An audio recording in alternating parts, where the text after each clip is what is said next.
से जान की तेरे वंश पराए देश में परदेसी होकर रहेंगे और उस देश के लोगों के दास हो जाएंगे और वे उनको 400 वर्ष तक दुख देंगे।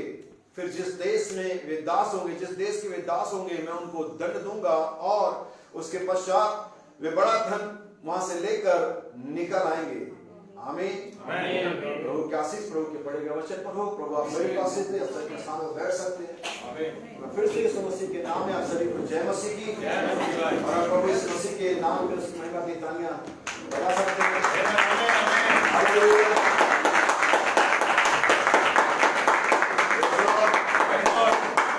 प्रभु का धन्यवाद आज की सुबह के लिए और आप सभी के लिए और हम सभी के लिए कि हम यहाँ पर उपस्थित हैं, परमेश्वर के भवन में हैं और हमारे प्राण, हमारी देह, हमारी आत्मा मगन है।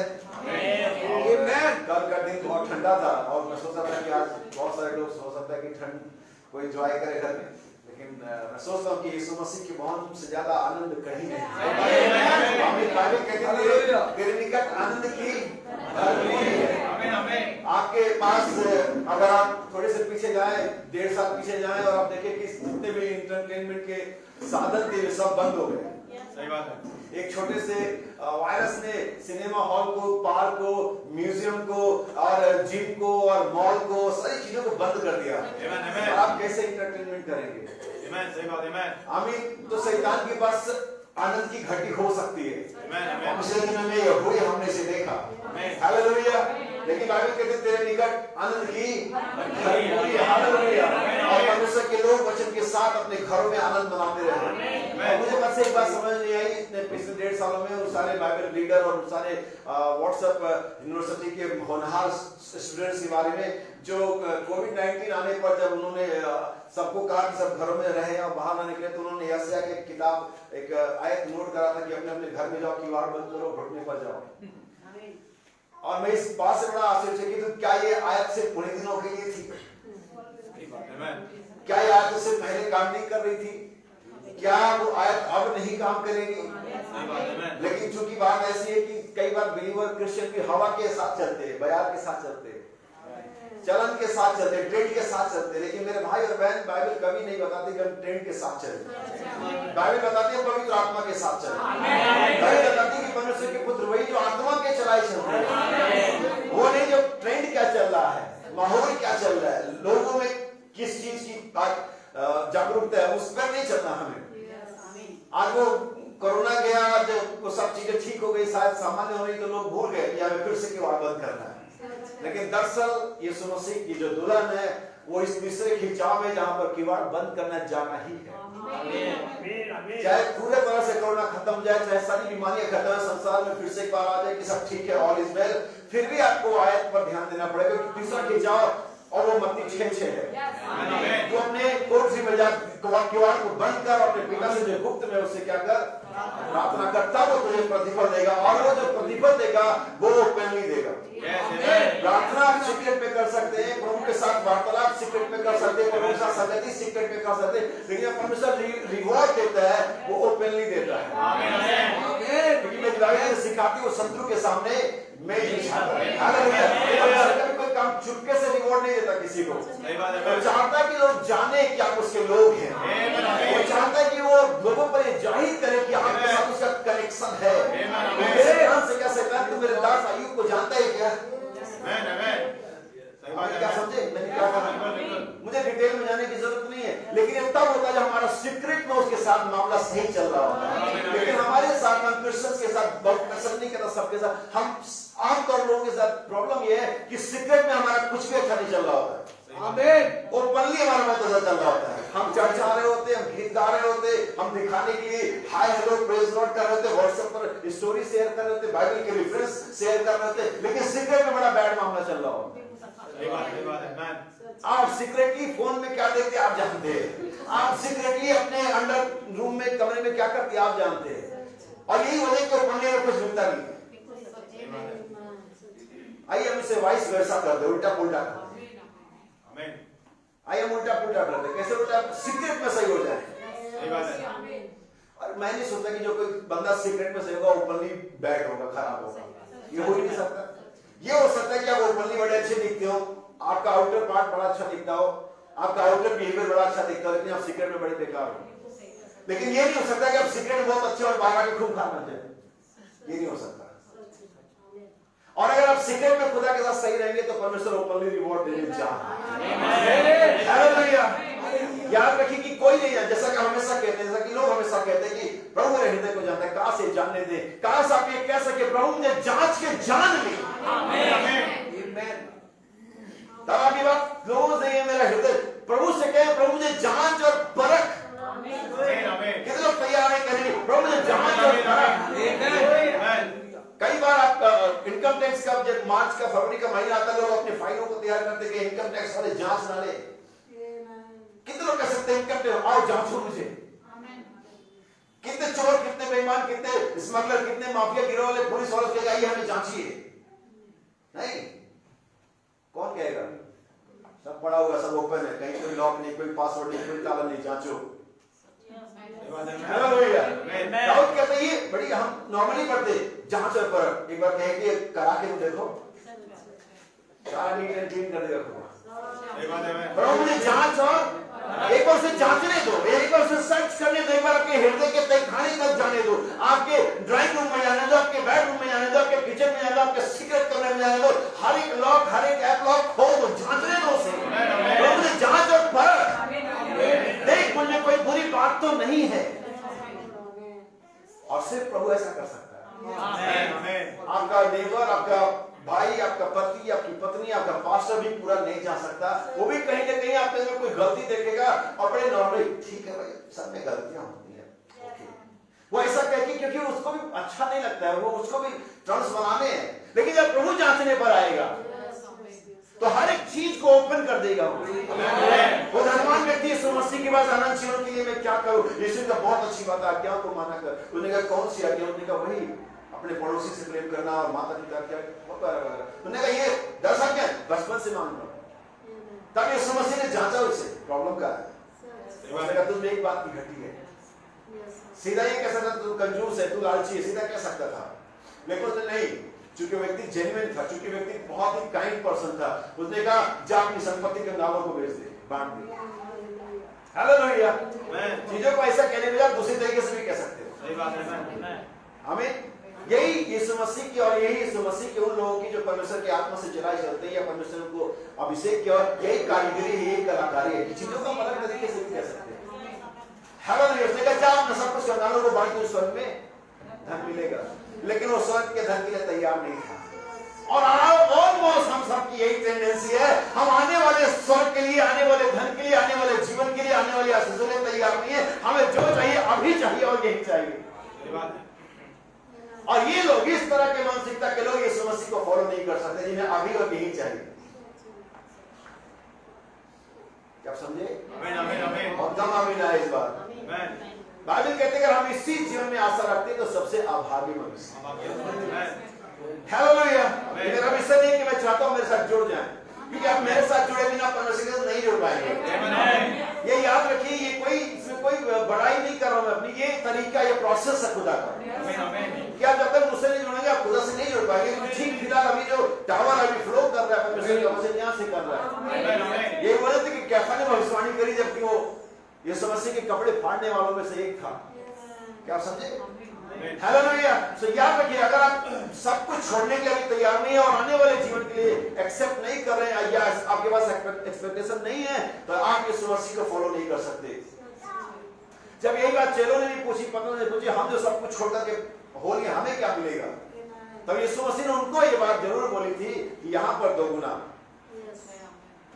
आप अगर फॉलो कर चुके हैं, अगर आपने सब कुछ छोड़ दिया, तो याद रखिए आपको यीशु मसीह यहाँ भी देने के लिए तैयार। लेकिन उसके लिए सब कुछ स्वयं में बोला, क्योंकि यीशु मसीह जानता था छोड़ने वाला नहीं है।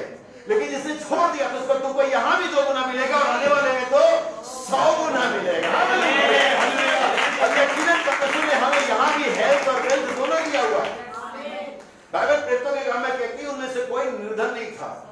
बाइबल ये नहीं कहती, एक बार मैंने बोला था तो मेरे पास्टर ने मुझे बताया कि ये सही नहीं बोला तुमने, तो सब अमीर थे। ऐसा नहीं लिखा कि सब अमीर थे, लेकिन ये लिखा था कि कोई गरीब नहीं था। मैंने कहा सही बात है, बाइबल को ऐसे भी समझना है जैसा कि वो है। हालेलुया।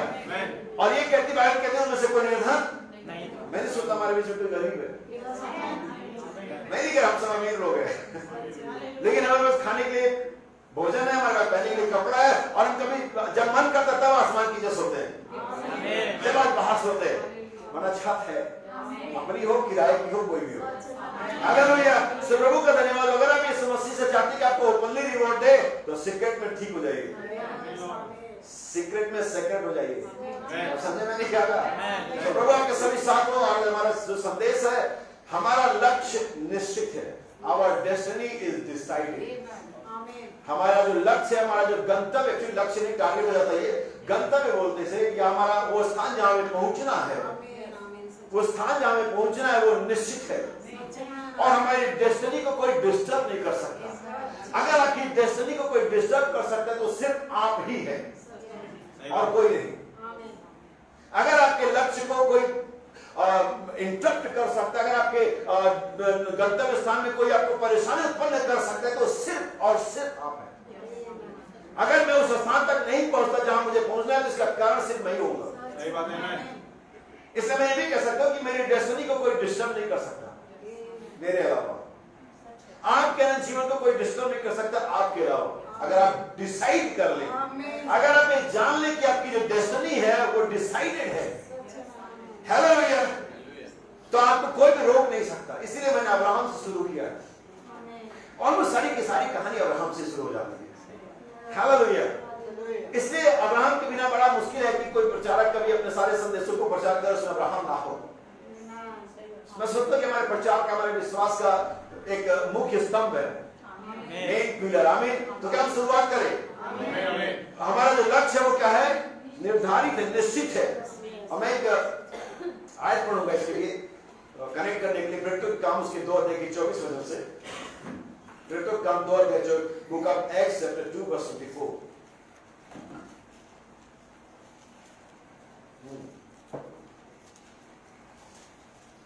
भाई साहब, भाई ऐसे कोई भी जिसको मिल जाए। और ये प्रार्थना की, हे प्रभु, तू जो सबके मन जानता है, ये प्रकट कर कि इन दोनों में से तूने किसको चुना है। 24 परंतु उसी को के बंधनों से छुड़ा कर चलाया, क्योंकि ये अनहोना था कि वह उसके वश में रहता। या अनहोना था कि उसके वश में रहता। कौन? यीशु। या हम यहाँ पर यीशु की जगह यह भी कह सकते हैं, वो हर एक व्यक्ति का नाम किताब में है। हर एक व्यक्ति जो चुनाव में है, यह अनहोना था कि मृत्यु के बंधनों में रहता, क्योंकि उसकी डेस्टिनी हेल नहीं था, उसका डेस्टिनी हेवन था। क्या आप समझे? उसका जो गंतव्य था वो हेल में, अधोलोक में नहीं था।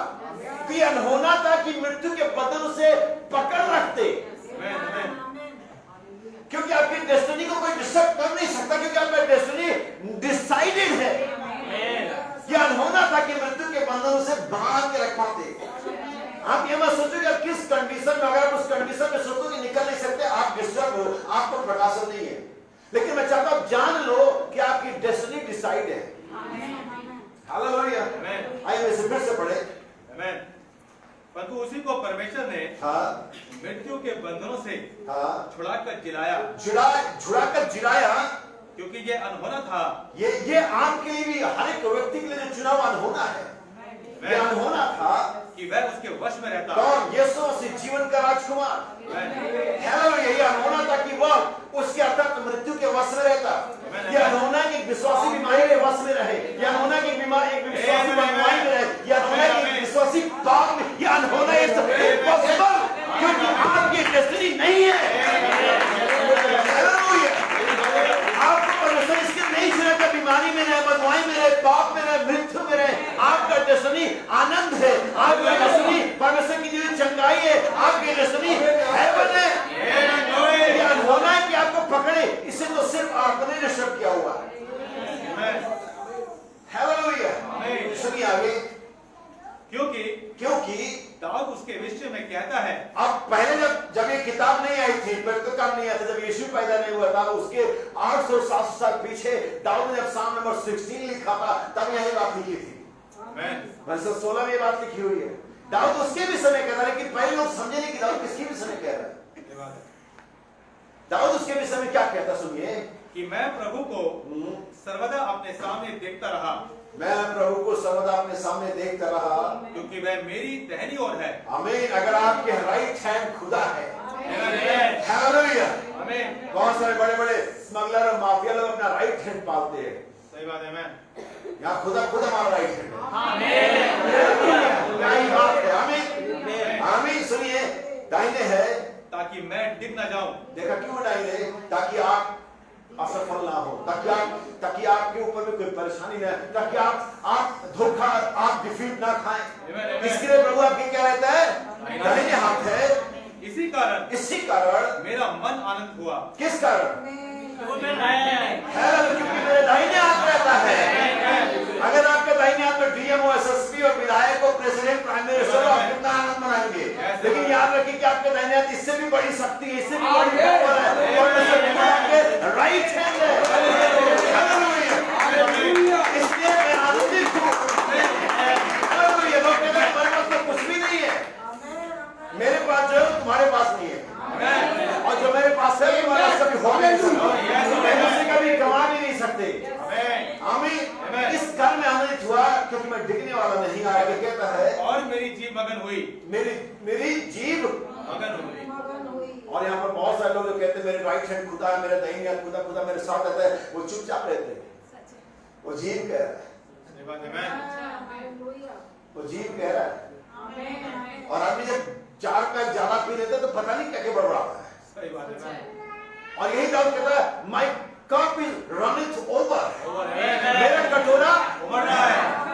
आप जब किसी के हाथ में प्याला होता है, 2 पैक अंदर होता है, प्याला भी भरा हुआ होता है, कोई कहता आज बीबी की तबीयत खराब है, अच्छा ठीक है देखेंगे, घर में रास्ता नहीं है, वो 2 पैक अंदर है, प्याला भी उमड़ रहा है, उसमें क्या फर्क पड़ना कि क्या हो रहा है। सही बात है। मैं सिर्फ से समझा रहा हूँ। मैं नहीं कह रहा कि वही वाला पैक, लेकिन जो जाम मैंने लगाया हुआ है।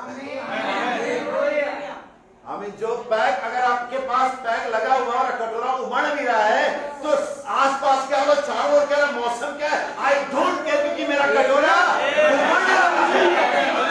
और कहता मेरी जीभ मगन हुई, और जब जीभ मगन होती तो कुछ भी गाएगी, कुछ भी बोलेगी।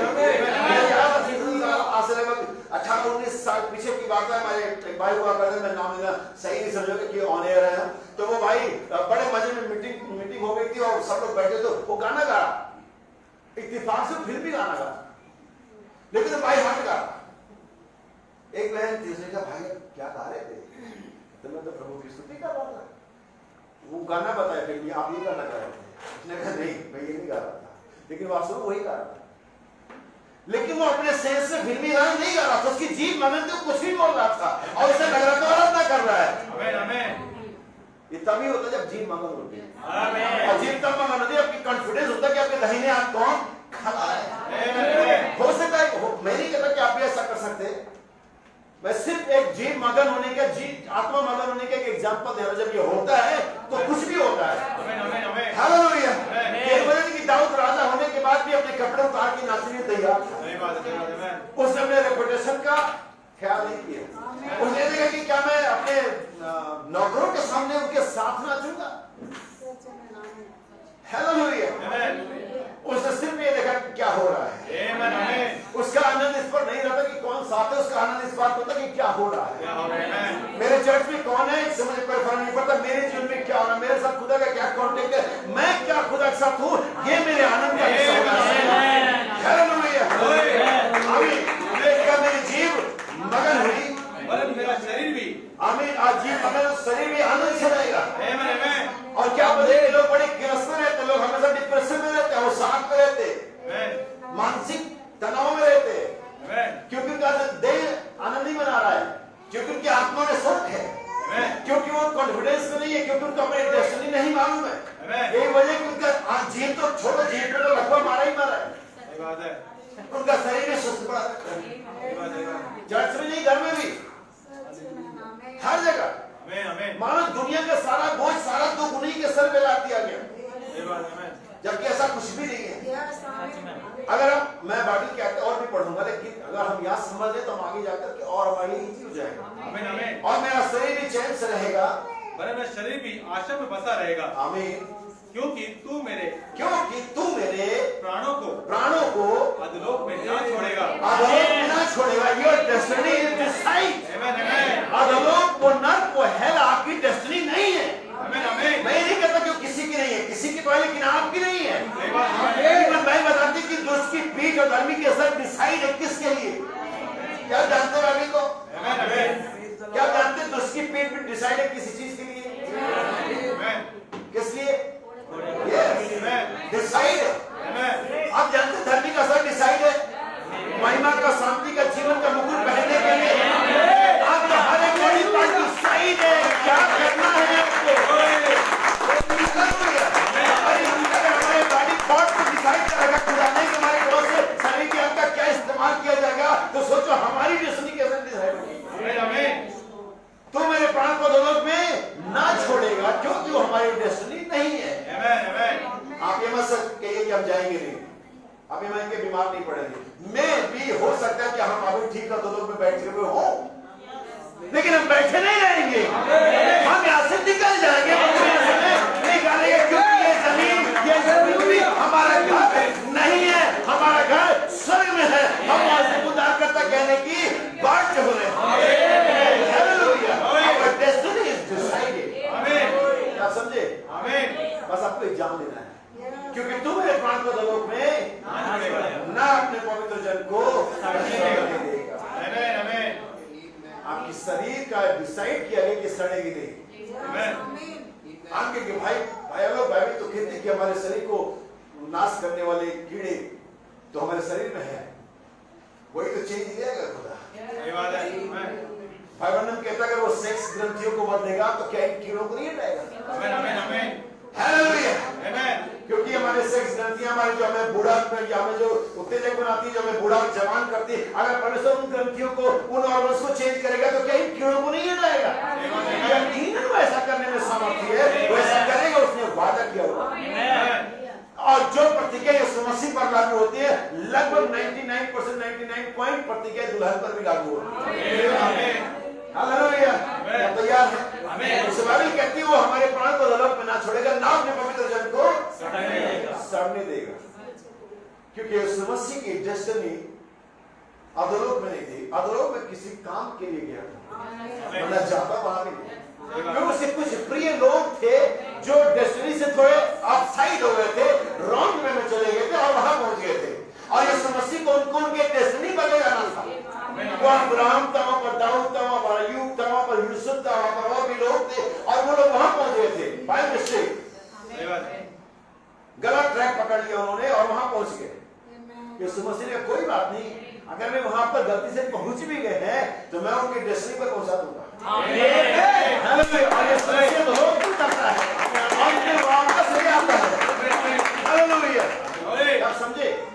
तो याद रखिए आपकी डेस्टिनी को सिर्फ आप डिस्टर्ब कर सकते हैं। अगर बाइबल के अंदर में जाएंगे हम देखेंगे कि हमारी आज स्थिति में हमारा लक्ष्य, हमारा गंतव्य स्थान क्या है, हमें कहां जाना है। इससे पहले मैं आगे बढ़ूंगा, एक कोट पढ़ूंगा बाइबल के संदेश से और मैं चाहता हूं हम इसे सेठ के साथ में इसके व्हाट्सएप पर भेजा है। ध्यान सुनिए, बस एक कोट है, ज्यादा कोट नहीं मेरे पास आज सुबह में, हम इसे पढ़ते हैं। But it gives us consolation to know this, that we do not hold our destiny. और भाई ब्रनम कहता है हम इस निष्कर्ष पर पहुंचते हैं कि हमने हमारे गंतव्य स्थान को नहीं पकड़ा हुआ है। We do not hold our destiny, हम इसे तय नहीं करते हैं। और आगे कहता है God holds our destiny. परमेश्वर ने ही हमारे गंतव्य स्थान को थामा हुआ है या उसको डिसाइड कर रहा है। And he has ordained it to be so. और उसने ऐसा होने के लिए तय किया हुआ है। सुनिए, And there is nothing will ever interrupt the program of God. और यहाँ पर कुछ भी ऐसा नहीं है जो परमेश्वर की योजना को इंटरप्ट या परेशान या डिस्टर्ब कर सके। कुछ भी ऐसा नहीं है जो परमेश्वर की योजना को डिस्टर्ब कर सके, इंटरप्ट कर सके, दखलंदाजी कर सके। सुनिए, We are bounded to arrive. और हम इस बात के लिए तय किए गए हैं कि हम फिर से उनके खड़े हों। Okay, God bless you. Bible में कहते हैं कि कुछ भी ऐसा नहीं जो परमेश्वर की योजना को इंटरप्ट कर सके। सही बात है। मैं जब यीशु मसीह परमेश्वर की योजना के तहत पैदा हुआ, यहाँ सुनिए, एक ही स्टोरी मेरे लिए काफी होगी यीशु मसीह की। आमीन आमीन। जब पैदा हुआ उसके पैदाइश के अंदर बहुत सारी अड़चनें थी। इवन जब मरियम प्रेग्नेंट हुई, उसी समय से यीशु मसीह के लाइफ पर खतरा मंडराने लगा। लेकिन यीशु मसीह परमेश्वर की योजना में था। यीशु मसीह का पैदा होना परमेश्वर का एक मकसद था। परमेश्वर यीशु मसीह द्वारा एक मकसद को अचीव कर रहा था। और जब यीशु मसीह का पैदा होने का समाचार मरियम के पास आया, जिब्राइल फरिश्ते की तरह बुलाया गया उसे, और अगर मरियम गर्भवती, जैसे कि मैंने पहले बताया कि उसके पास इस वजह से कि मरियम एक कुंवारे अवस्था में गर्भवती हुई, उसके मारे जाने के चांस थे। इवन इस योजना को डिस्टर्ब करने के लिए शैतान ने उस समय के सारे 2 साल के अंदर बच्चों को मार दिया। लेकिन याद रखिए कि नबी कहता कि कुछ भी ऐसा नहीं है जो परमेश्वर के प्रोग्राम को इंटरप्ट कर सके। और कैसे न कैसे परमेश्वर ने यूसुफ नाम के व्यक्ति को उठाया। एक तरह से यूसुफ मरियम के लिए ढाल बन गया। क्या समझे? एक तरह से यूसुफ मरियम के लिए क्या बन गया? ढाल बन गया। और उस परमेश्वर की मकसद को जो यीशु मसीह तरह परमेश्वर चाह रहा था अचीव करे, उसको संभाला, उसे प्रोटेक्ट किया यूसुफ के द्वारा। परमेश्वर का दूत यूसुफ के पास जाता है, कहता उस स्त्री मरियम को अपने घर में लाने से मत कर। तो सब में हम ये कहना चाहूंगा कि यूसुफ जो तेरे मन में परेशानी चल रही है, तो टेंशन में, दुविधा में कि वो व्यभिचार नहीं है वगैरह, ऐसा कुछ भी नहीं। सही बात है। मैं क्लियर करना चाहता हूँ, किसी घर में जो कुछ है पवित्र आत्मा की, क्योंकि पुरुष के लिए गर्भवती औरत को अपनी दुल्हन बनाना, पत्नी बनाना वास्तव में सबसे बुरी बात होगी। सही बात है। क्या नहीं होगी? लेकिन परमेश्वर ने यूसुफ को समझाया। खैर एनीवे, और वो मरियम को ले आया। और अब देखते कि इसके बावजूद यीशु मसीह को मारने की जो प्रक्रिया शैतान की, वो निरंतर जारी है। क्या समझे? एक गलती 3 मनुष्यों ने कर दी और हेरोदेस के पास पहुंचते, और फिर से यीशु मसीह की जान पे खतरा मंडराने लगा। क्या समझे मैं क्या कह रहा हूँ? कुरान को समझना, बाइबल को समझना, परमेश्वर का जो मकसद है, हमारा जो डेस्टिनी है, डिसाइडेड है, और कुछ भी ऐसा नहीं है जो उस मकसद को परमेश्वर पाने से रोक सके। आपकी कंडीशन, चाहे वो मॉरल हो, चाहे स्पिरिचुअल हो, चाहे फिजिकल हो, चाहे स्पिरिचुअल हो, कुछ भी नहीं रोक पाएगा। आपकी जाति, धर्म, समाज क्या है, नहीं रोक पाएगा। याद रखिए। यीशु मसीह की जन्म फिर खत्म मानने लगा, और मजूसी पहुंचे हेरोदेस के पास। ओ यहूदी तरह से जन्म हुआ है, कहाँ है? उसने कहा मिले तो हमें बताना, मैं भी प्रणाम करने आऊंगा। लेकिन हम सब जानते हैं कि प्रणाम करने की कोई बात नहीं हुआ। अगर मिले तो मुझे बताना, मैं उसे मार दूंगा। क्यों वो जो बालक पैदा हुआ, उसके पास एक मकसद है परमेश्वर का। समझ लेना मैं क्या कह रहा हूँ। और हम सब जानते कि तो खैर परमेश्वर ने उनको दोबारा दर्शन किया, उनको बताया उस मार्ग से मत लौटना, और यीशु मसीह बड़ा होता है। हालेलुया। और यीशु मसीह बाइबल कहती क्यों मेले में फिर खो गया, या ये कहे कि वो छूट गया पीछे। और हम देखते हैं कि यीशु मसीह 30 साल का हुआ, फिर से वापस आता है, फिर शैतान पीछे पड़ जाता है। हर तरीके से पूछता है क्या तू मसीह है, क्योंकि यही मेरे राह का एक रोड़ा है। अगर इसको मैंने पा लिया तो मैं अजय हो जाऊंगा, फिर मुझे कोई डिफीट नहीं कर पाएगा। लेकिन याद रखिए कि यीशु मसीह पैदा एक मकसद के लिए हुआ। वो मकसद बाइबल में क्या लिखा हुआ ध्यान रखिए। अगर आप पढ़ेंगे ऐसा नहीं किताब, उसका 53 देंगे, ऐसा 53 बाइबल लिखा कि उसने हम सबके पापों का बोझ उसी पर, वो हमारे अधर्म की खामों के लिए कुचला गया, हमारी शांति की ताड़ना पड़ी, उसके कोड़े खाने से एक मकसद था, ये पहले से डिसाइड था। ऐसा नहीं था कि यीशु मसीह आने के बाद परमेश्वर ने सब कुछ डिसाइड किया कि तो बहुत पवित्र वाला किसकी तरह मैं ये कर लेता हूं, नहीं, ये पहले ही डिसाइड था कि यीशु मसीह की तरफ से क्या करना है। यीशु मसीह की तरफ से जगत से अपना मेल मिलाप किया, यीशु मसीह की तरफ उसने हमारे पापों को हमसे दूर किया, यीशु मसीह के बहाए गए लोग के नीचे उसने फिर से में अपनी उपस्थिति आदम में बुलाया। हालेलुया। सेम ईडन नहीं, लेकिन हमारा नबी कहते हैं एडेनिक कंडीशन, वही अदम में जाने की जरूरत नहीं अभी क्योंकि अभी वही अदम जब पढ़ने के बाद डिस्ट्रॉय हो गया। अभी आप सही तरीके से सेम वो ईडन कहां नहीं पता लगा सकते। कुछ लोग कहते हैं इराक में, कुछ लोग कहते हैं टर्की में, मैं नहीं जानता, ना ही मुझे जाने की जरूरत है, क्योंकि मेरी अदम वो है जब मैं सीधे परमेश्वर के होठों से अपने कानों में सुन सकूं। मेरी अदम वो है जहां पर परमेश्वर मेरे साथ बातचीत कर सके और मैं सीधे सेवार्ता कर सकूं। मेरा अदम वो है जहां पर मैं as a son of God establish किया जाऊं, जहां पर मेरे पास परमेश्वर के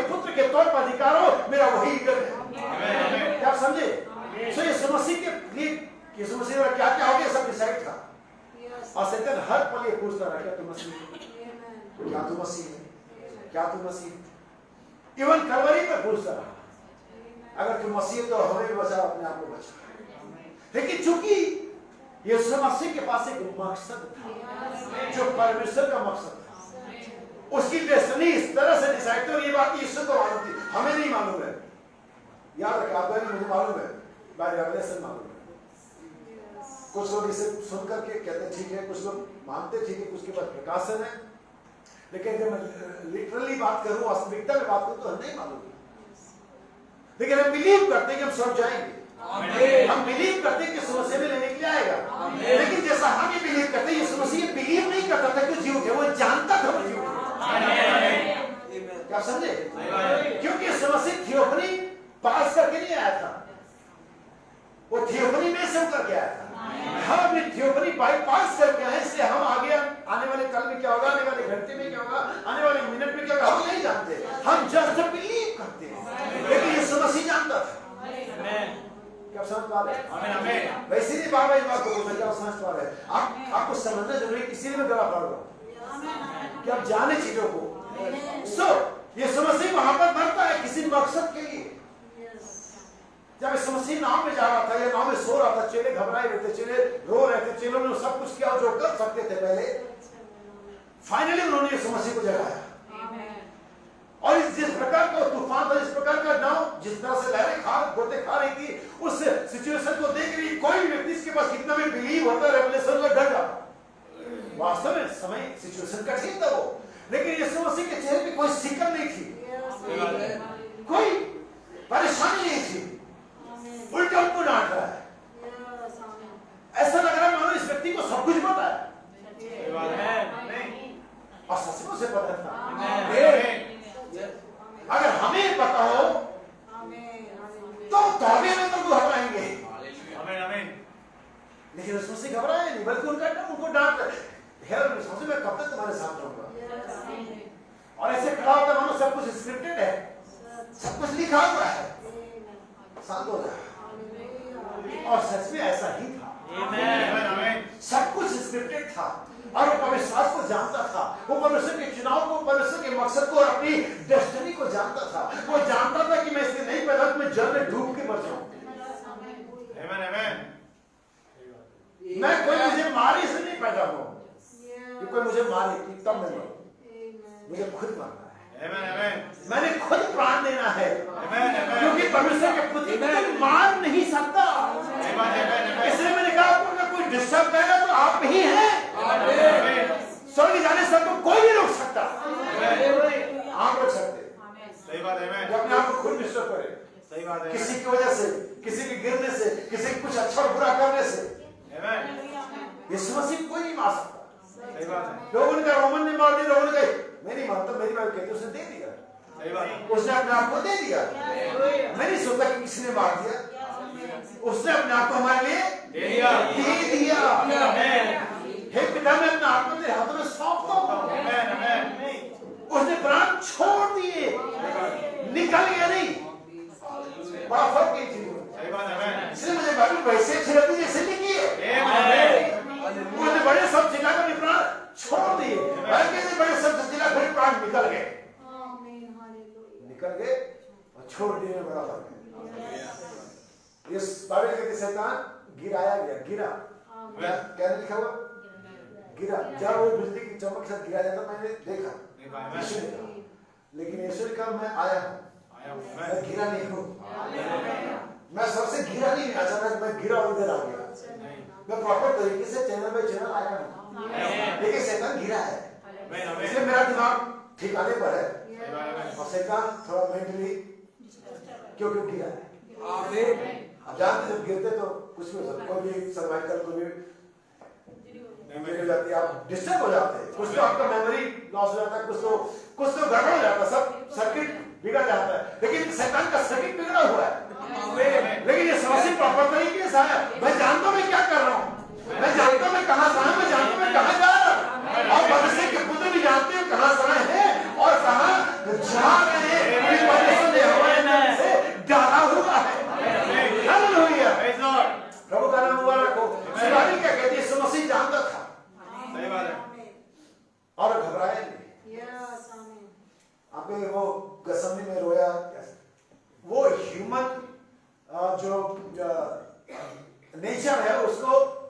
रहा था कि कैसे एक व्यक्ति डरता है या कैसे एक व्यक्ति जब मरने वाला तो उसकी क्या सिचुएशन होती है उस चीज को दिखा रहा था हमें। आइए आप अपने आयत पढ़ेंगे और ये आपको मिले बैगोनियों 8 अध्याय और उसके 26 या 25 वचन से लिखा हुआ है। इसको बड़े ध्यान से पढ़ना मेरे भाई बहन, और मैं चाहता हूं हम इसे इंग्लिश में पढ़ें, ज्यादा बेहतर हिट करेगी, क्योंकि आज जो मेरा ये मैसेज है, जो संदेश है, इस एक आयत पर बहुत ज्यादा डिपेंड करेगा अगर आप इसे समझ जाएंगे। क्योंकि मेरा विषय है कि हमारा लक्ष्य, हमारा जो गंतव्य स्थान वो निश्चित है, डिसाइडेड है। हमें मेरे पास बहुत सारी आयतें पढ़ने के लिए, आइए इसे पढ़ें। Romans chapter 8 verse 25. But if we hope for that we see not, then do we with patience wait for it.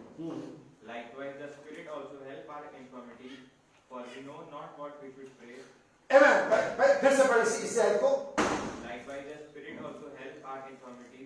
और इसी प्रकार से पवित्र आत्मा हमारी दुर्बलता में सहायता करता है। For we know not what. क्या आप भी जानते हैं? We know. सबसे पहले आपको जानना होगा। और उसके अंदर एंड वी नो, हम ये जानते हैं। और जब तक आप ये नहीं जानेंगे आपके ये आयत कुछ काम नहीं करेगी। फिर से पढ़े वी नो, जहां से लिखा वर्स 26 है। For we know not what we should pray for as we ought, but the Spirit itself make intercession for us with groanings which cannot be uttered. सुनिए, पवित्र आत्मा आप हमारे साथ हमारी दुर्बलता में सहायता करता है। लेकिन जैसा कि मैंने जेनेसिस 6 के अनुसार मैंने बताया कि यार यीशु परमेश्वर ने कहा नो कि मेरा आत्मा सदा विवाद नहीं करता रहेगा। इसका अर्थ यह है कि मेरा आत्मा सदा तुम्हारी सहायता नहीं करता रहेगा, लेकिन यहाँ अभी परमेश्वर कह रहा मेरा आत्मा तुम्हारे साथ सहायता करेगा। लेकिन अगर तुम अपना चाल बदल दोगे, अपना रवैया बदल दोगे, अपना नेचर चेंज कर दोगे, मेरा आत्मा तुम्हारी सहायता नहीं करेगा। यही वजह क्या परमेश्वर का आत्मा जगत का, सांसारिक कलीसियाओं का, बिना नजर पाई कलीसियाओं की कोई सहायता नहीं करता।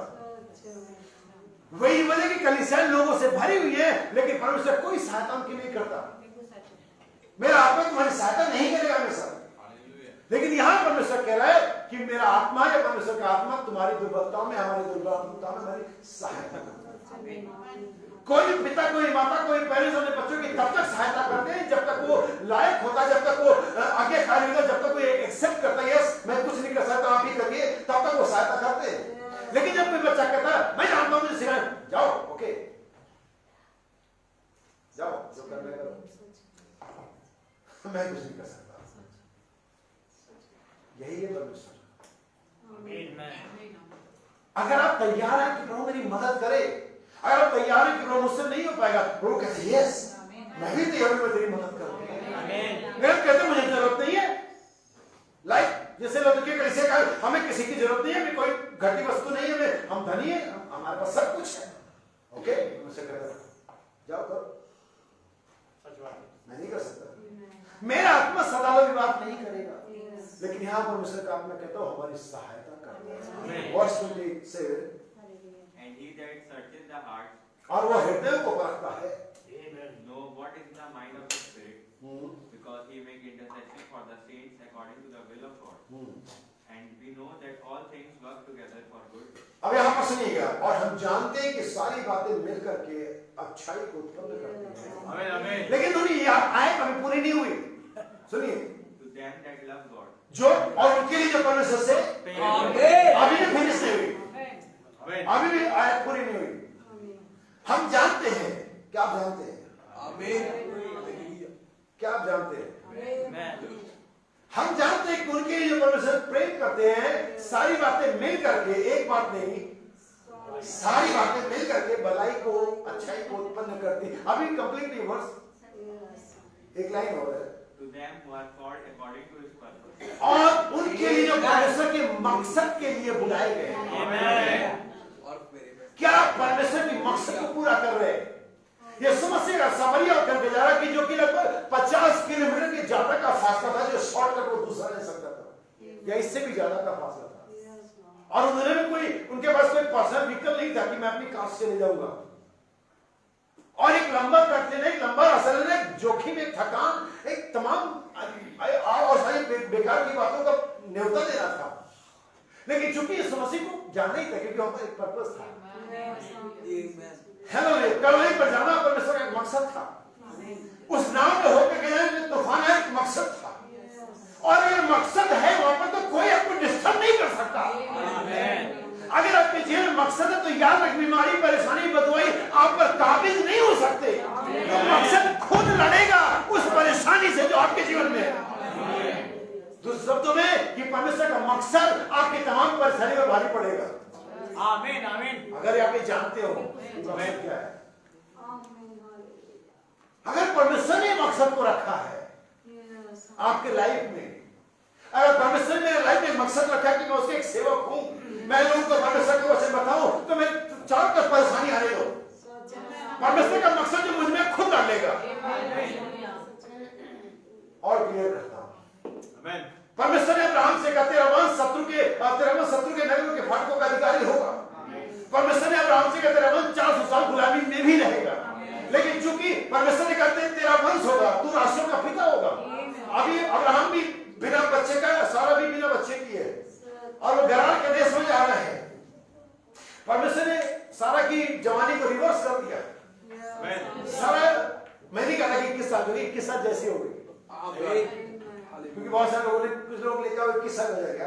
पागल, उम्र कैसे रिवर्स होगी? कंडीशन रिवर्स हो सकती है। तो सारा 21 साल की जैसे अवस्था में होगी। गरार का जो राजा है अबीमेलेक, वो सारा को पसंद करता है। अब भला कोई 95 साल की बुढ़िया को पसंद करेगा? अगर किसी का दिमाग ठिकाने है। सही बात है। लेकिन यकीनन उसकी कंडीशन बदल गई थी। यकीनन उसकी झुर्रियां गायब हो गई थी। यकीनन उसके सफेद बाल काले में कन्वर्ट हो गए भी। यकीनन उसकी झुकी कमर अभी सीधी हो गई होगी। और गरार का राजा अबीमेलेक उसको सोचता है कि वास्तव में ये तो मेरे घर में मेरी वाइफ की जगह पे होनी चाहिए, या मेरी पत्नियों में से होनी चाहिए, क्योंकि राजाओं को कई सारी पत्नियां करने का राइट था उन्होंने। हालेलुया, आमीन। और उसने उसकी पत्नी को ले भी लिया, और इवन हमारे विश्वास के पिता अब्राहम डर नहीं गए। लेकिन अब ये डर रहे हैं, वो झूठ बोल रही है, जो भी हो रहा है, लेकिन है कि मकसद है खुदा का, और मकसद ये कि राष्ट्रों का पिता होगा। और उस मकसद के तहत अबीमेलेक आ जाता है, जो खरा मनुष्य परमेश्वर उसे भी नहीं छोड़ेगा, क्योंकि वहां पर कुछ और नहीं, मकसद है खुदा का। वो मकसद खुद लड़ेगा, परमेश्वर का मकसद। इसलिए मेरी डेस्टिनी डिसाइड है। मेरे जीवन में खुदा का एक मकसद है। अगर मैं उस मकसद को पा लेता हूं, अगर मैं उस मकसद को जान लेता हूं, वो मकसद जो खुदा का मेरे जीवन में, वो खुद लड़ाई लड़ेगा। अगर वहां राष्ट्र का संतान, राष्ट्र का पिता होने का मकसद नहीं होता अब्राहम और सारा के जीवन में, परमेश्वर ने छोड़ देना था। अबीमेलेक जो करना करे, हमें एक बार परमेश्वर ने लोगों को बाद में छोड़ देता, जाओ ठीक है, मारे जाओ, जो भी हो जाए, मेरा काम खत्म हो गया। लोग सोचते परमेश्वर ने छोड़ दिया, नहीं छोड़ दे, मकसद पूरा हो गया। लेकिन हमारे मामले में अलग मसला है। हमारा मामला मकसद यहीं तक का नहीं है। हमारा जो मकसद है इटरनली जुड़ा हुआ है। हमारा मकसद हेवन से कनेक्टेड है, यही पृथ्वी तक का मकसद नहीं है हमारा। क्या समझ पा रहे हैं? पढ़े फिर वापस, जहां थे रोमियो 8, फिर से 29 वर्स 29। और जिनको उसने पहले से जाना, उनको बुलाया। प्रीडेस्टिनेट, याद रखें, यहां पर बाइबल के दो शब्द है, प्रीडेस्टिनेशन और फोर नॉलेज। प्रीडेस्टिनेशन पीछे की ओर देखता है, फोर नॉलेज आगे की ओर देखता है। हालेलुया। नबी ने कहा, इसलिए मेरा स्टेट नहीं, नबी कहता है प्रीडेस्टिनेशन पीछे की ओर देखता है, लुक बैक, और फोर नॉलेज आगे की ओर देखता है, आप पहले से जानते हैं। सो हम परमेश्वर की प्रीडेस्टिनेशन में भी हैं, और परमेश्वर ये भी है तो फोर नॉलेज के दौरान क्या होंगे, और बेबी और आमीन।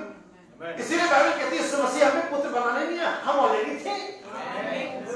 लेकिन यीशु मसीह इसलिए मरा ताकि हम जो हमें होना है वो हम हो सके।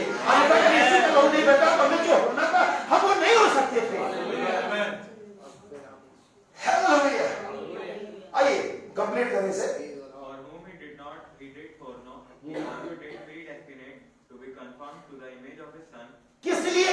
किस लिए ठहराया, ताकि हम परमेश्वर के पुत्र के समानता में हो। It's is the purpose of God. यही तो पहला मकसद था खुदा का, जो खुदा ने खुद बोला इंसानों के महकमे में, इंसानों के क्षेत्र में बोला इंसानों के लिए क्या उसकी योजना है। आओ हम उसको अपने स्वरूप समानता में, परमेश्वर ने इंसान इसलिए बनाई कि पर हुकूमत करे और दिखाए कि I'm a king, I'm a ruler। अपना प्रेम जाहिर करने के लिए बनाया, अपनी एट्रीब्यूट्स जाहिर करने के लिए इंसानों को आओ हम उसको अपने स्वरूप समानता में। ये था हमारे बारे में उसका मकसद। इन 6000 सालों में सेक्टर की सारी रणनीति फेल हो गई कि परमेश्वर को इस मकसद से हटा सके कि हम ना बन पाए। परमेश्वर ने सारे टेक्निक को, शैतान के सारे टेक्निक को धराशायी कर दिया। सारे सवालों के जवाब देने के खुदा ने खुद शैतान के सारी कमी घटी पूरी कर दी, दांत चुका दिया और फिर से उसी मकसद पे लगे हुए जहां पर नहीं पड़ रहे। हमें ठहराया कि हम उसके पुत्र के स्वरूप में हो। हमारी ये डेस्टिनी है और इसे शैतान ले नहीं सकता। आपको लगता है आपका जिस समाज में पैदा हुए, जिस तर्जुमे में आप पढ़े बड़े, जिस धर्म में आपका पालन पोषण हुआ, वो आपको डिस्टर्ब कर दिया? अभी तक तो नहीं कर पाया। अपने आप को रिवर्स जाओ, पिछले जितने भी साल आप मसीह हो, जहां से आप निकलो, पूछो अगर वो अभी तक डिस्टर्ब नहीं किया तो आगे कैसे करने जा रहा है? आप जहां थे, आप जो थे, जिस हालत में, जिस कंडीशन में, जिस धर्म में, जिस अवस्था में थे, वहां से यहां तक आ गए आप। क्या आप नहीं है? इट मीन्स परमेश्वर काम कर रहा है और अगर उसने यहां तक हमें ले आया है तो आगे कौन सा शैतान है जो रोकने वाला है? कोई भी शैतान परमेश्वर की योजना को पूरा होने से रोक नहीं सकता। No one interrupt. कोशिश करेगा। अब सवाल यहाँ पर यह है, बहुत सारे लोग जो कैल्विनिस्ट हैं वो यही मान लेते हैं कि सब कुछ है, सब कुछ ठीक है, ओके, सब कुछ डिसाइडेड है। सो हम बैठ जाते हैं एक तरफ और परमेश्वर ने सब कुछ तय किया हुआ है। और हो सकता है आज के संदेश से आप में से बहुत सारे लोग सोचे कि ओके सब कुछ तो डिसाइड है तो फिर हम कैसे भी जिए। नहीं, ऐसा नहीं होगा। ये ऐसे नहीं है, क्योंकि कैल्विनिस्ट और कैल्विन बाकी यही सोचते कि सब कुछ डिसाइड है, लेकिन ये सब कुछ डिसाइड है और हम जो कर रहे हैं इसमें बड़ी बारीक सी रेखा है। और आज इस समय में परमेश्वर के अनुग्रह से चाहता हूं कि बारीक रेखा खत्म हो जाए। आमीन, हालेलुया। और मैं पढ़ूंगा लेकिन आपको सिर्फ बताऊंगा। सभी लोग यूहन्ना के जन्म की स्टोरी जानते हैं। कितने लोग उस प्रॉपर स्टोरी को जानते हैं कि कैसे क्या हुआ था? कितने लोग जानते हैं कि यूहन्ना का जो पिता था याजक था और उसका टर्न लगता था वेदी की सेवा करने के वगैरह। और इतनी जब सेवा के अपने क्षेत्र में था, परमेश्वर का दूत वहां पर अपीयर होता है। वही जिब्रा जो मरियम के पास गया था, वही जिब्रा वहां आता है और जकरिया से बातचीत होती है। हम सभी जानते हैं कि एलिसिबा भी बूढ़ी औरत थी और जकरिया भी बूढ़ा व्यक्ति था। हालेलुया। उनके पास कोई आशा नहीं थी अभी और शायद वो भी इसके लिए तैयार भी नहीं थे और वो मान चुके थे कि इट्स अ फिनिश। लेकिन परमेश्वर का दूत जकरिया से बात करता है। अब चूंकि जकरिया ने थोड़ा डाउट किया, कहते उसकी जुबान बंद हो गई। परमेश्वर ने जकरिया को बताया था कि उसका नाम क्या होगा जो पुत्र पैदा होगा। क्या ठीक बात है? हम जानते हैं कि परमेश्वर की दूत की मुलाकात एलिसिबा से कभी नहीं हुई। हमें जानते हैं कि स्त्री होने नाते वो भवन में कभी नहीं होगी। ओके, लेकिन जब बालक पैदा हुआ और जकरिया बोल नहीं सकता था, याद रखना जो बारीक रेखा है इसको खत्म कर रहा हूं मैं कि हाँ सब कुछ डिसाइड है फिर हम कुर्सी लाके बैठ जाए। नहीं सर, ये नहीं होगा। फिर अभी कैसे जाने कि वास्तव में डिसाइड है? सही बात है कि मैं ही वो व्यक्ति जो स्वर्ग जा रहा है, इसे मैं कैसे जानूं? सही बात है। मैं उसी बारीक रेखा को परमेश्वर के अनुग्रह से खत्म करना चाहूंगा। हम सभी जानते हैं बात जकरिया को बताइए उसका नाम क्या होगा। बाइबल कहती है बच्चा पैदा नामकरण का दिन है, लोग उसके नाम बाप के नाम को उसका नाम जकरिया रखने लगे। क्या रीति है, क्या कस्टम है, क्या हो सकता है, क्या पॉसिबल है? यस, ये न जाने कितने देशों की अभी भी रीति है कि बाप के नाम पर ही बच्चे का नाम होता है और वास्तव में बाइबल की रीति है। वास्तव में सही यीशु मसीह ने यूं कहा था मैं मेरे पिता के नाम से आया हूं, नाम में आया। ये कस्टम है, ये वास्तविकता है, यही ट्रुथ है। हालेलुया। लोग उसके बाप के नाम पर उसका नाम जकरिया रखने लगे। तब एलिशिबा ने कहा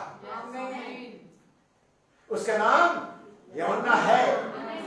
क्या पढ़े? लूका का सुसमाचार 2 अध्याय, क्योंकि बहुत जरूरी है। verse 60 ओके, पहला अध्याय 60 वचन। और उसकी माता ने उत्तर दिया कि नहीं, वरन उसका नाम यूहन्ना रखा जाए। यूहन्ना रखा जाए। मैं हाँ।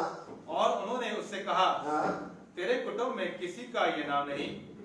तब उन्होंने उसके पिता से संकेत करके पूछा, क्योंकि बोल नहीं सकता था, कि तू उसका नाम क्या रखना चाहता है। उसने लिखने की पट्टी मंगाकर लिख दिया कि उसका नाम यूहन्ना है। यूहन्ना है, रखा जाए नहीं, उसका नाम यूहन्ना। His name already decided। अभी पहला नहीं बोले उसका नाम डिसाइड है। सोचो अगर नाम डिसाइड है तो काम कितना डिसाइड होगा। यहाँ पर 3 बातें हैं, स्पोकन वर्ड, रिटन वर्ड, आमीन, और वो शब्द जो प्रकाशन के द्वारा आते हैं, रेवलेशन के द्वारा बोला जाता है। और ये रेवलेशन एलीशिबा के साथ पास था, बोला इसे दूत ने था, लिखा इसे जकरिया ने था। परमेश्वर के दूत ने बोला, नबी ने टेप किया, हम प्रकाशन से बोलते हैं।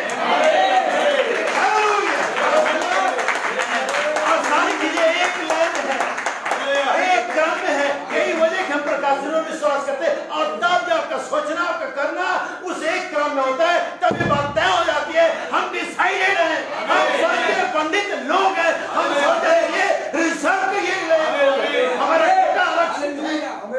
क्या समझे? दूत ने बोला, नबी ने लिखा, कलीसिया ने रेवलेशन से बोला, जबकि पता भी नहीं था। क्या देख पाए? परमेश्वर के दूत ने जाकर ऐसे कहा था।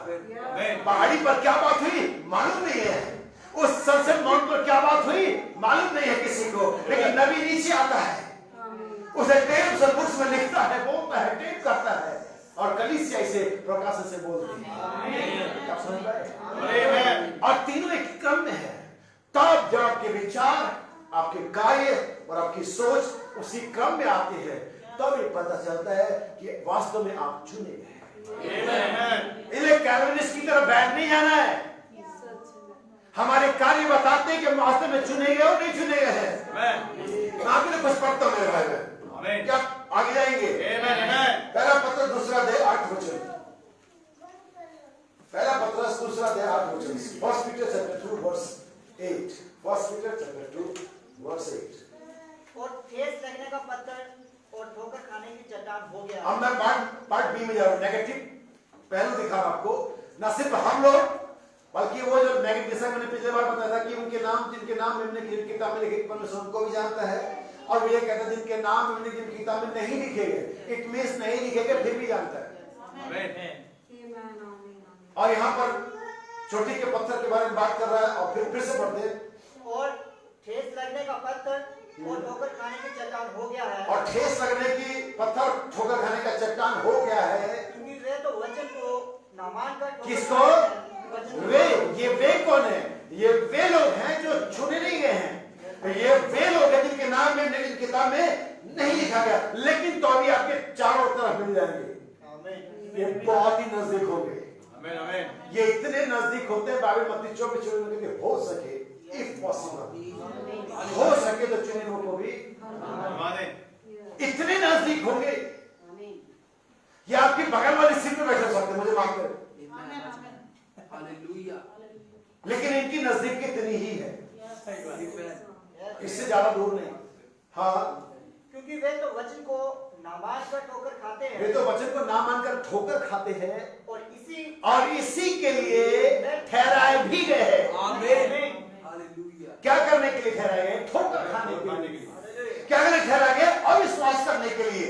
क्या करने ठहराए गए? परमेश्वर के पुत्र को कलवरी पर चढ़ाने के लिए। क्या करने ठहराए गए हैं? धोखा देने के लिए।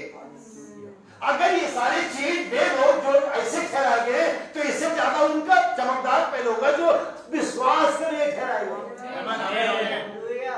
जो मुकुट पहनने के ठहराए गए हैं, जो परमेश्वर के पुत्र को महिमा देने के ठहराए गए हैं।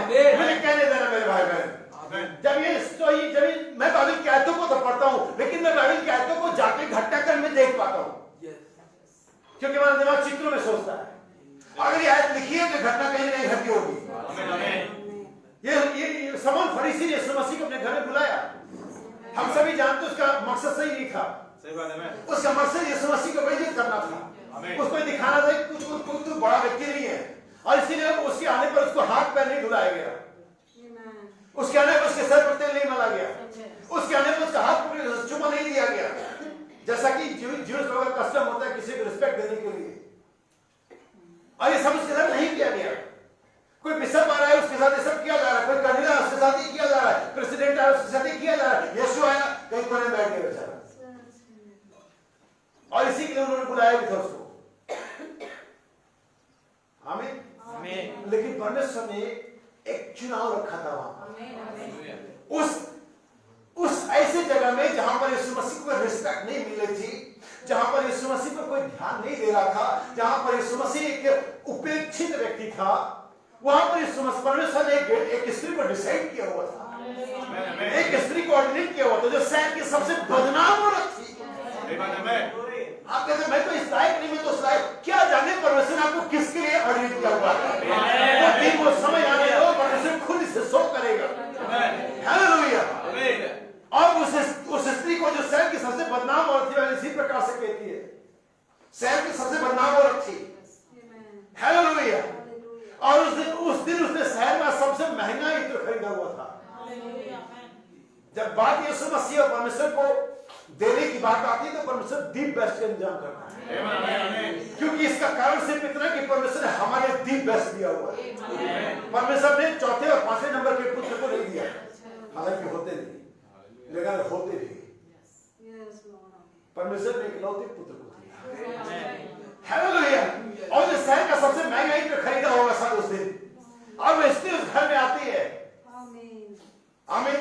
जहां पर यीशु मसीह उपेक्षित है, जहां पर यीशु मसीह तिरस्कृत है, जहां पर यीशु मसीह पर कोई ध्यान नहीं, जहां पर यीशु मसीह का बिल्कुल आए मेहमान आ गया है, और तब वो स्त्री आती है जो शहर की सबसे बदनाम औरत है, और वो सबसे महंगा इत्र उसके पैरों पर उड़ेलती है, अपने आंसुओं से उसके पैर को धोती, अपने बालों से उसको पोंछती है, और तब सबकी निगाह यीशु मसीह पर जाती है। ये क्या हो रहा है इस मीटिंग में आज? हालेलुया। अभी तक कोई नहीं देख रहा था, अभी तक सभी लोग कानाफूसी में बड़ा अपने आप को भविष्यवक्ता कहता था। आप देखो कहां किनारे बैठा हुआ है, इसको तो सिमोन ने चेयर भी नहीं दी, क्योंकि तो हमारी कलीसियाओं के बारे में हमेशा बुरा ही बोलता है। देखो बिशप साहब आए तो सब कितने लोग मिलकर के आगे खुद बैठ के, और सर कैसे आप, प्रेज द लॉर्ड, हालेलुया। नहीं, ऐसे होता है। देखो, लेकिन अभी क्या है कि सभी लोग, इवन सिमोन खुद देख रहा है, जो ऑर्गेनाइजर है, जो होस्ट है उस पार्टी का, वो खुद यीशु मसीह को देख रहा है। इवन सारे कैमरे, सारे मीडिया वाले उधर ही फोकस किए हुए हैं, क्योंकि हो सकता है वो यीशु को ना जानते हो, लेकिन उस स्त्री को जानते थे। हालेलुया। आप उस जगह में हैं, आप यीशु वाले जगह में नहीं है, आप उस स्त्री वाले जगह में। ये लोग कैसे परमेश्वर को जानते हैं? ये लोग ये समझते कैसे? ये कौन लोग हैं? इन्होंने कोई डिग्री नहीं ली, ये कौन लोग हैं? हालेलुया। सारे कहने वाले उधर है। और सिमोन यदि कोई भविष्यवक्ता होता नहीं जान लेता है स्त्री कैसी पापनी है। यीशु मसीह स्त्री को तो भी जानता है, बेटे सिमोन तुझे भी जानता है कि तू क्या सोच रहा है। स्त्री का छोड़ तेरा जानता है तुझे तू क्या सोच क्या रहा है। और इसे सोचने पर उसने कहा, सिमोन मुझे तुझसे एक बात पूछनी है, क्योंकि तू यही तो सोच रहा है। मुझे तुझसे एक बात पूछनी है। किसी के देनदार के 5,000 और किसी पर 100 रुपए थे, और उन दोनों का माफ किया, बता कौन ज्यादा प्रेम करेगा? उन्होंने कहा मैं सोचता हूँ जिसका ज्यादा माफ किया। उसने कहा तू ठीक सोचता है, ये बात सिद्धांतिक है, इसके ज्यादा पाप थे, और सुन माफ किए। हालेलुया। कोर्ट में खास दम हो गई। अभी तक नहीं किया था, अभी तक जेल नहीं बना गया था, अभी तक कंधे पर चूमा नहीं दिया गया था, और अभी माफ कर रहा बाप को। हालेलुया। यही तो प्रॉब्लम है। ये हुआ कि हमारे जमती लोगों के साथ, क्योंकि हम तो उनको तो मतलब बुरा कहते ही कहते हैं, अपने आप को परमेश्वर का पुत्र बनाते हैं। बात सीधी सी है। सही बात है। वो स्त्री ऑर्डिनेट की गई थी, आमीन, जगत की उत्पत्ति से पहले ठहराई गई थी ये परमेश्वर के पुत्र को महिमा दे।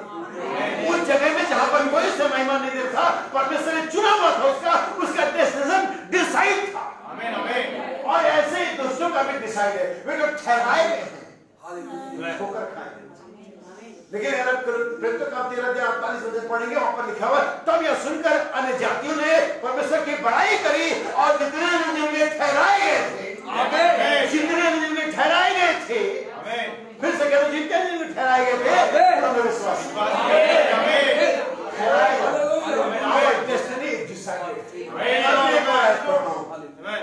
Book of Exodus chapter 3 verse 12, निर्गमन की किताब उसका 3 अध्याय 12 वचन, निर्गमन 3 अध्याय 12 वचन, एक्सोडस चैप्टर 3 वर्स 12, ध्यान से सुनिएगा। उसने कहा निश्चय मैं तेरे संग रहूंगा। यहाँ पर यीशु मसीह, यहाँ पर परमेश्वर जो अब्राहम मूसा को मिस्र भेज रहा है और बातें बता रहा है और कह रहा है निश्चय मैं तेरे संग रहूंगा। और इस बात का किस बात का कि मैं तेरा भेजने वाला हूँ। याद रखिए कि मैं तेरे संग हूँ, मैं तेरे भेजने वाला हूँ, मैंने तुझे भेजा। इस बात का परमेश्वर जब किसी को भेजता है, जब किसी को कमीशन देता है, उसका एक चिन्ह आता है। आमीन, आमीन।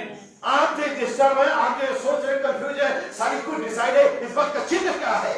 आमीन, सही बात है। आमीन। मैं सोच रहा हूं इसका चिन्ह क्या है? अब्राहम कहता मेरे पुत्र होने इसका बात का चिन्ह क्या है? आमीन। जैसे भाई मैंने बुधवार को बताया था, गिदोन ने 2 बार चिन्ह मांगा। आमीन, आमीन। हाँ, मैं ऐसे नहीं जाऊंगा। कोई भी कह देता तुम जाओ मैं तुम्हारे साथ हूँ, तुम चलो मैं तुम्हारे पीछे रहूंगा, मैं देख लूंगा, कोई भी कह देता है। लिखो, आमीन, स्टैम्प बनाओ, एफिडेविट तैयार करो, बारबारी नहीं चलेगा। हाँ मैं रखते मैं जाऊंगा, है कुछ पक्का प्रमाण है किसी के पास? Confirm ticket? मेरे डेस्टिनी हेवन है, कोई टिकट है? सही बात है। खाली बोलते चले जा रहे, बोलते हम जा रहे हैं, हम जा रहे हैं, जा रहे हैं, जा रहे हैं, नहीं चलेगा। पक्का होना है। हमें इस बात का यह चिन्ह होगा, तेरे लिए ये चिन्ह होगा कि जब तू उन लोगों को मिस्र से निकाल चुके, तब तुम इसी पहाड़ पर, जहां पर मैं तुझे अभी मिला हुआ हूँ, जहां पर मैं तुझे अभी कमीशन दे रहा हूँ, जहां पर मैंने तुझे बुलाया है, जहां पर मैंने तेरे विजन को फिर से रिफ्रेश किया है, जहां पर मैंने तुझे कमीशन दिया है, आमीन, आमीन। इसी पहाड़ पर, ठीक इसी जगह पर जहां पर मैंने मुलाकात अभी करी है, परमेश्वर की उपासना करोगे। Your destiny is decided. आमीन, आमीन। तुम मिस्र के उस नगर में, उस मिस्र के आफतों में, उस मिस्र के कसाईं दौरान नहीं मरोगे। सही बात है। वो लाल सागर तुम्हें डुबा नहीं पाएगी। आमीन, आमीन। तुम वहां वापस इस पहाड़ पर आओगे। Your destiny is already decided. आमीन, आमीन, आमीन। इससे पहले कि सेवकाई शुरू हो, इससे पहले कि मूसा मिस्र में जाए, इससे पहले कि सूरज वहां डूब जाए, इससे पहले कि सब कुछ हो, तुम वापस आओगे। ये डिसाइडेड है। कौन शैतान इंटरप्ट करने जा रहा है? कौन फिरौन इंटरप्ट करने जा रहा है? हालेलुया। वापस आओगे इसी पहाड़ पर। अभी सेवकाई शुरू नहीं हुई, अभी मिस्र के लोगों ने ऐसे प्रॉफिट मूसा को एक्सेप्ट भी नहीं किया हुआ है। अभी वो मूसा को भगोड़ा मानते हैं। अभी कुछ शुरुआत भी नहीं हुई है, डिसाइड हो गया। इस न सिर्फ मूसा की बल्कि उसके फॉलोअर्स की। यीशु मसीह तो जी उठेगा तो मेरे पांव में नहीं छोड़ेगा, उसे छोड़। जब वो नहीं छूटेगा तो वो जो फॉलोअर उनका भी छूट जाएगा। वे सब जो मेरे साथ हैं, वे सब जिन्होंने विश्वास किया, मैं उन्हें अंतिम दिन फिर जिला उठाऊंगा। ना सिर्फ मूसा वापस आएगा, तुम्हारे लोग भी वापस आएंगे। फिरौन किसी रीति से तुम्हें मार नहीं पाएगा, लाल सागर तुम्हें डुबा नहीं पाएगा, और मिस्र का सारा पानी खून खून हो जाएगा, लेकिन तुम्हारे पास जीवन का जल होगा। मैं चट्टान से तुम्हें पानी पिला दूंगा, कोई सांप तुम्हें काट नहीं पाएगा, तुम्हारे घर में कभी अंधेरा नहीं होगा। मौत का फरिश्ता इधर जाएगा, मौत का फरिश्ता उधर जाएगा, तुम्हारे पीछे से आवाज आएगी बच्चे की, तुम्हारे आगे सारा मार की, लेकिन तुम्हारे निकट वो नहीं है, क्योंकि मैंने तुम्हारा डेस्टिनी डिसाइड किया हुआ है। तुम वापस इस पहाड़ पर आओगे। हालेलुया। ये इसका मैं विश्वास करता हूँ। अभी सब कुछ सीन में नहीं नजर आ रहा है, डिसाइड है। आमीन। हालेलुया। किसने डिसाइड किया? स्वयं परमेश्वर ने। आमीन आमीन। क्या थोड़ा एक और आगे बढ़े? आमीन। Hallelujah. Glory. 2 Corinthians chapter 4 verse 8। 2 Corinthians chapter 4 verse 8 से पढ़ेंगे। अब ध्यान देना, यीशु ने दाऊद ने कहा वो मेरे प्राण को अधोलोक में ना छोड़ेगा। इट मींस, इसका अर्थ यह है कि अधोलोक में प्राण जाएगा। आमीन आमीन। वो हमें दुर्बलता में, हम दुर्बलता में जाएं, हम बीमारी में जाएं, हो सकता है हम शोक में जाएं, आमीन लेकिन वो हमें होल्ड नहीं कर सकेगी। आमीन आमीन। परेशानी, बीमारी, दुख, कंगाली, निर्धनता हमें होल्ड नहीं कर पाएगी, पकड़ नहीं पाएगी। इवन डेथ हमें होल्ड नहीं कर पाएगी। आमीन आमीन। हम निकल आएंगे वहां से। आमीन। यही मेरी बाइबल सिखाती है मुझे। आमीन। आइए पढ़े। हम चारों ओर से कलेश तो भोगते हैं, तो भोगते हैं, पर संकट में नहीं पड़ते। परेशानी आती, क्लेश आता है, इंटरप्शन आता है, हम चले जाते हैं, लेकिन बहुत जल्दी हम उससे निकल जाते हैं। हालेलुया। कदाचित रात को रोना पड़े, आमीन। लेकिन सवेरे आनंद पहुंचेगा। आमीन। परमेश्वर अपने आनंद को सूर्य की किरणों पर सवार करके भेजेगा। आमीन। वेग से दौड़ने वाले रथ के समान भेजेगा। आमीन। शैतान एक रास्ते से आता है, कहती है परमेश्वर कहता 60 किले से भी निकलना चाहिए, निकल। हालेलुया। क्योंकि एक रास्ते से आगे निकल जाएगा तो दिक्कत हो जाएगी। बहुत सारे रास्ते जिधर से चाल निकल। आमीन। दुख परेशानी एक रास्ते से आते हैं। परमेश्वर को निकलने का, जल्दी भागने का 7 रास्ता देते हैं। निकलो। क्लेश, चारों तरफ से क्लेश तो भोगते हैं, निरुपाय तो है, पर निराश नहीं होते, क्योंकि वो निरुपाय हमें होल्ड नहीं कर पाएंगे। बहुत सारे लोग बीमारी से, बीपी से, ब्लड प्रेशर से, माइग्रेन से, शुगर से ग्रसित हो गए। हो सकता है कि हम भी हो, ओके, नो प्रॉब्लम, लेकिन हमें पकड़ नहीं पाएगी, क्योंकि परमेश्वर हमें उसका रहने नहीं देगा। आमीन। बाकी के घर में जो बहुत सी बत्तियां तो आती है, सही बात है, पर परमेश्वर से निकालना भी जानता है। आमीन। Our God is also God. नहीं सुनिए आगे क्या कहते हैं भाई? सताए तो जाते हैं, पर त्यागे नहीं जाते। आमीन आमीन। इवन अगर हम अधोलोक में भी चले जाएं, शैतान हमें मार भी दे, तो परमेश्वर जी ने तो त्याग दिया। ओके, तू अधोलोक में डाल सकता है, लेकिन मैं वहां से निकाल सकता हूँ। सताए तो जाते हैं, पर त्यागे नहीं जाते। गिराए तो जाते हैं, पर नाश नहीं होते।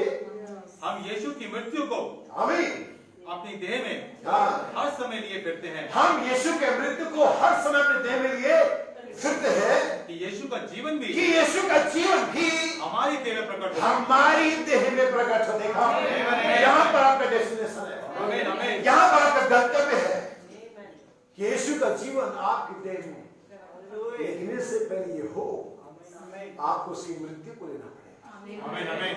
आमीन।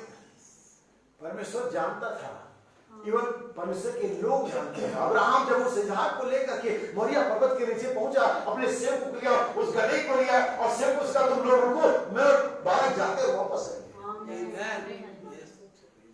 उसको डेस्टिनी मालूम थी, इसहाक को नहीं मालूम था कि किसको कुर्बान करना है, लेकिन अब्राहम को मालूम था। लेकिन अब्राहम को इसके साथ यह नहीं मालूम था कि अगर तो इसहाक मर जाता है तो मैं राष्ट्रों का पिता नहीं बन पाऊंगा। अगर तो इसहाक मर जाता है, परमेश्वर की प्रतिज्ञा यही खत्म हो जाएगी। इसलिए अब्राहम जानता था कि जो कुर्बानी के लिए जा रहा डेस्टिनी नहीं है, ये कुछ तो है जो परमेश्वर अजीबो गरीब करना चाह रहा है। बस मुझे उस अजीबो गरीब अवस्था में, जिसे मैं समझ नहीं पाता, फिर भी मुझे ओबीडियंस दिखाना है। अगर आप इब्राहिम की 11 को पढ़ेंगे तो अब्राहम की गवाही पुत्र होने के लिए नहीं है, कुर्बानी के लिए। पुत्र होने की गवाही सारा की है, क्योंकि जैसा कि मैं प्रॉब्लम सारा की थी, लेकिन अब्राहम की गवाही